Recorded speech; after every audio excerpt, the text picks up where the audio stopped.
It's finally happened. After more than a year and a half, we're finally getting new stuff for the Middle-earth strategy battle game from Games Workshop themselves. So proud of them. While we still don't have a name yet, they have confirmed that a new supplement is coming, and so far, it looks like we're going north. With a combination of men and orcs, it's clear everyone's favorite petty frozen kerfuffle is finally getting the attention it deserves, with reinforcements coming for both ARNOR and Angmar. And can we just take a moment and ask, did we do this? I mean, probably not, but it's been over 2 years since I started the ARNOR army, and nearly 4 for Angmar, and not to shake my own dropper bottle, but those have been pretty popular projects online. Regardless though, the models do look nice, and it'll be fun to see some of my favorite boys getting more attention. It's just too bad there's no way I'm buying them. The look I've gone for both of these forces is just too different from the official stuff, so there's no way these would fit in. And besides, who could afford it anyways? Today then, let's start our journey to the new supplement by wrangling up some hooved reinforcements for the delightfully broken forces of ARNOR.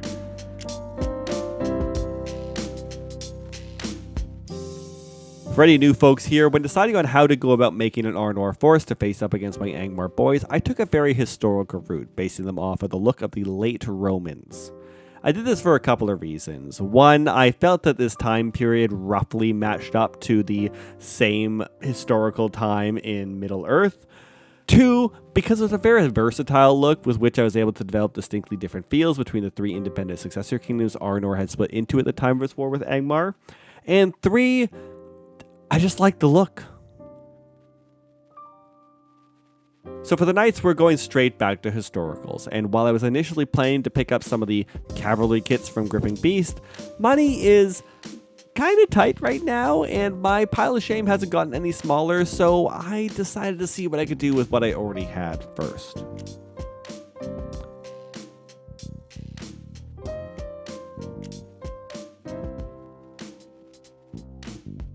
The main issue is that my basic Arnorian troops mostly wore mail, and I didn't have any mounted kits that represented that.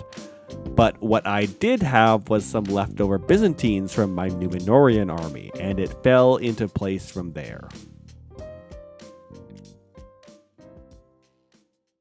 Firstly, I decided that rather than making knights to match all 3 of my Arnorian kingdoms, I would stick, for now, just with the Arthedanians, as they are the main ones. Secondly, since the Byzantine troops' armor was going to be a bit different with the scale mail, I thought it might be fun to think of these guys as maybe coming from more noble homes, which had some historic or antique armor that would match up better to the Numenorian ancestors.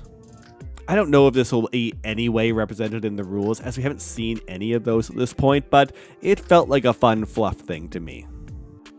So with that, let's get to it, and the build for these guys was actually pretty straightforward, considering that the horse, legs, and bodies all came straight from the Byzantine Cursores set. For the arms though, I didn't use the ones from the cav set, but instead the ones from the infantry kit, as the sculpts are a bit nicer in my opinion. Then to start mixing stuff up, I added the same 3D printed Mentory shields I used originally, as well as some more round ones to add variety. As for the heads, I wanted to make sure these matched up with the rest of the army, so went back to the Gripping Beast late Romans, picking out the slightly fancier helmets with bigger crests, which I had originally used for captains with my troops.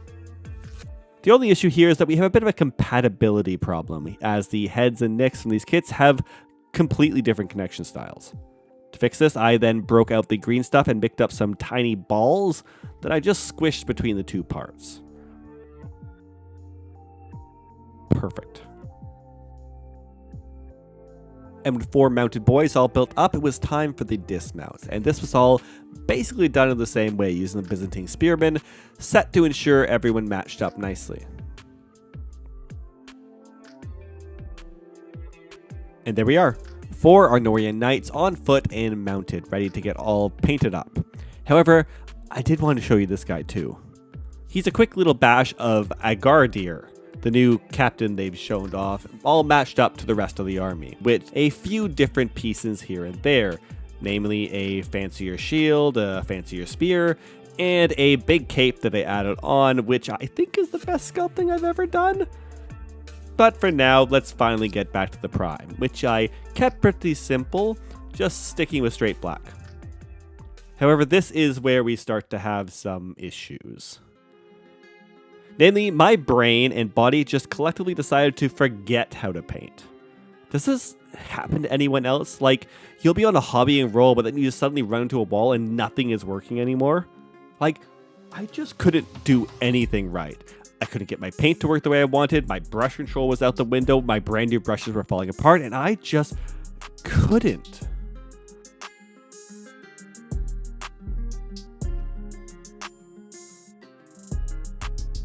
I even tried bringing them along on a vacation I was going on, hoping a shake up in location might get my juices going again, but nope, nothing. So, considering I'm just painting these guys the same way as I did my troops, just go look at that video, as I'm going to take these away and just quietly paint them up in my own time, and I'll come back in and let you know how this went. I also took this as an opportunity to start a little palette cleanser project by painting up a small Targaryen army for the Song and Ice and Fire miniature game, which I've been way into lately.